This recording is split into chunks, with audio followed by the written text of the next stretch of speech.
Assalamualaikum warahmatullahi wabarakatuh. Perkenalkan, nama saya Dwi Rahayu dari kelas 11 MIPA 1. Saya akan mempresentasikan tentang kongsi dagang. Ini adalah cerita tentang Indonesia di masa dahulu kala yang dikenal dengan nama Nusantara.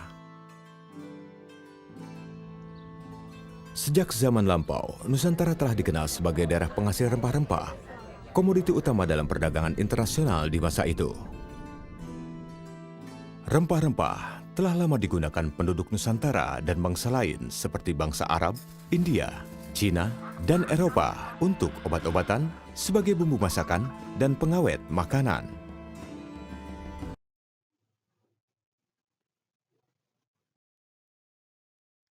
Nah, di dalam sub B, kekuasaan kongsi dagang VOC yang pertama adalah lahirnya VOC. VOC atau Fahrenheit Ost Industrie Company atau yang sering kita sebut sebagai kongsi dagang Hindia Timur adalah sebuah kongsi dagang yang didirikan oleh parlemen dan juga pemerintah yang ada di Belanda. Sejarah VOC sangat erat sekali dengan sejarah Indonesia. Nah, kira-kira apa sih sejarahnya? Pada tahun 1598, parlemen dan pemerintahan Belanda mengusulkan untuk mendirikan sebuah kongsi dagang dengan tujuan menghindari persaingan antara pedagang yang ada di Belanda, memperkuat kedudukan para pedagang di Belanda, dan juga sebagai bentuk revolusi bahwa VOC memiliki tentara sendiri. VOC didirikan pada tanggal 20 Maret 1602 di Amsterdam. VOC didirikan oleh 17 seorang direktur yang sering kita sebut sebagai Dewan 17. Nah, Dewan 17 ini memiliki hak dan wewenang tertentu yang sering kita sebut sebagai hak oktroy. Nah, kira-kira apa saja sih isi hak oktroy tersebut? 1. Melakukan monopoli dagang. 2. Membentuk angkatan perang sendiri. 3. Melakukan peperangan. 4. Mengadakan perjanjian dengan raja setempat. 5. Mencetak dan mengeluarkan mata uang sendiri. 6. Mengangkat pegawai sendiri. 7. Memerintah di negeri jajahannya. Maka dari itu, tidak heran jika orang-orang sering menyebut VOC sebagai negara di dalam negara.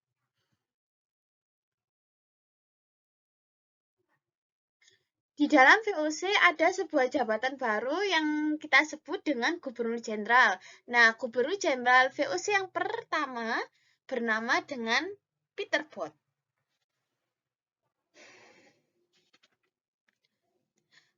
Peter Bot memerintah pada tahun 1602 sampai 1614. Pada tahun 1610, Peter Bot meninggalkan Banten dan memasuki Jayakarta. Kemudian tahun 1611, Peter Bot berhasil mengadakan perjanjian dengan penguasa yang ada di Jayakarta. Yang kedua, kita masuk pada subbab B, yakni keserakahan dan kekejaman VOC. Nah, pada tahun 1614, Gubernur Jenderal Peter Bot digantikan oleh Gubernur Jenderal yang baru bernama Gerard Reyns.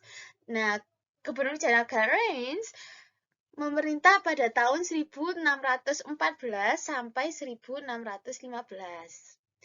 Baru setahun berjalan digantikan oleh Gubernur Jenderal yang baru bernama Laurent Richels yang memerintah pada tahun 1615 sampai 1619. Yang perlu teman-teman ketahui bahwasanya orang-orang VOC ini sangat cerdik sekali. Pada awalnya mereka bersikap baik kepada rakyat sehingga mereka diterima di Indonesia. Namun lama-kelamaan mereka semakin menunjukkan sikap kejam dan congkak mereka. Maka timbullah kebencian pada hati rakyat dan juga penguasa lokal di Nusantara. Kemudian pada tahun 1618, Kesultanan Banten dibantu oleh pasukan Inggris mengusir VOC dari Jayakarta. Kemudian pada tahun 1619 disusul lagi oleh mengusirnya Kesultanan Banten kepada Inggris. Jadi Inggris pergi dari Jayakarta juga. Begitu. Namun pada tahun 1619 Gubernur Jenderal Rogers digantikan oleh seorang gubernur jenderal yang bernama dengan Jan Pieterszoon Koen atau yang sering kita sebut dengan JP Koen.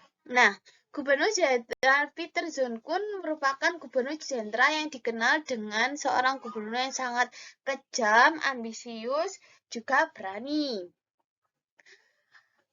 Karena tidak terima dengan dipermalukan bangsanya, JP Koen mempersiapkan pasukan untuk menyerang Jayakarta. Berikut adalah video penyerangannya. Nah, ini JP Koen sedang mempersiapkan strategi menyerang Jayakarta.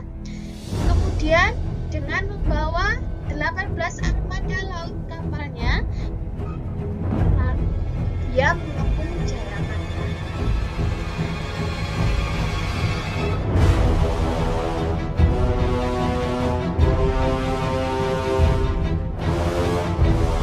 Setelah dikepung, ternyata Jayakarta berhasil diduduki oleh VOC dan dihapuskan pada tanggal 30 Mei 1619.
Tadi adalah video tentang penyerangan Jayakarta dan pembentukan kota Batavia. Karena hal itulah JP Koen dikatakan sebagai peletak dasar penjajahan di VOC. Karena ternyata tidak hanya menguasai suatu wilayah, JP Koen juga berusaha untuk mengeksploitasi kekayaan alam. Nah, berikut adalah cara-cara VOC meningkatkan eksploitasi kekayaan alam. Pertama adalah merebut pasaran produksi pertanian, tidak ikut aktif secara langsung dengan kegiatan produksi hasil pertanian. VOC menduduki tempat-tempat strategis. VOC melakukan campur tangan terhadap kerajaan-kerajaan di Nusantara, dan lembaga-lembaga pemerintahan tradisional masih tetap dipertahankan dengan harapan bisa dipengaruhi.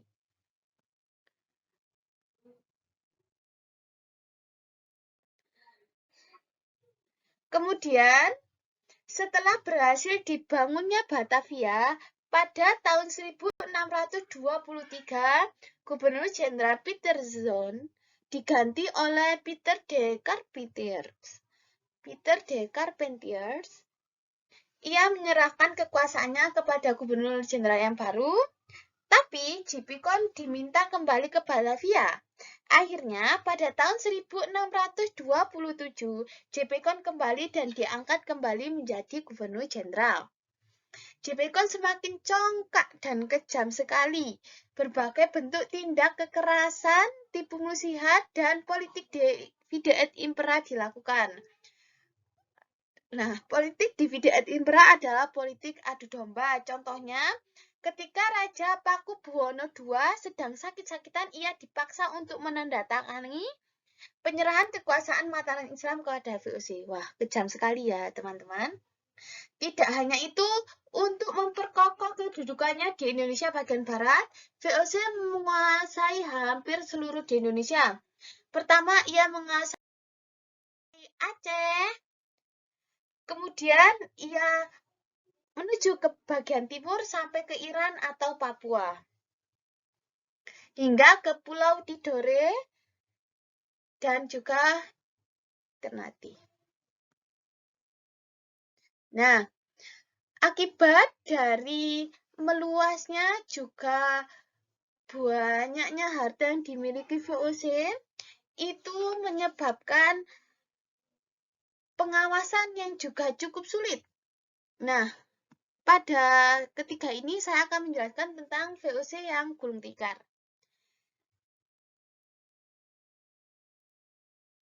Jadi teman-teman, pada tanggal 27 Maret 1749, Gubernur Jenderal digantikan oleh penguasa tertinggi VOC yang bernama dengan Raja William VI. Nah, sebagai penguasa tertinggi yang semula dipilih oleh Parlemen Provinsi Pemegang Saham, kemudian sepenuhnya ditanggung oleh pemerintah, oleh seorang raja, yakni Raja William VI. Pengurus VOC mulai akrab sekali dengan pemerintah yang ada di Belanda. Kepentingan pemegang saham terabaikan. Terus pengurus tidak lagi mementingkan usaha perdagangannya, tidak berpikir, tapi berpikir untuk memperkaya diri. VOC sebagai kongsi dagang swasta, keuntungannya semakin merosot. VOC tidak mampu membayar dividen dan beban hutang pun terelakkan. Tidak hanya itu, teman-teman. Ternyata para pejabat-pejabat di VOC juga melakukan korupsi. Sebagai simbol kehormatan, tidaklah lengkap tanpa upeti dan hadiah. Sistem upeti ini juga terjadi di kalangan para pejabat sehingga bermuatan korupsi. Karena hal itulah pada tanggal 31 Desember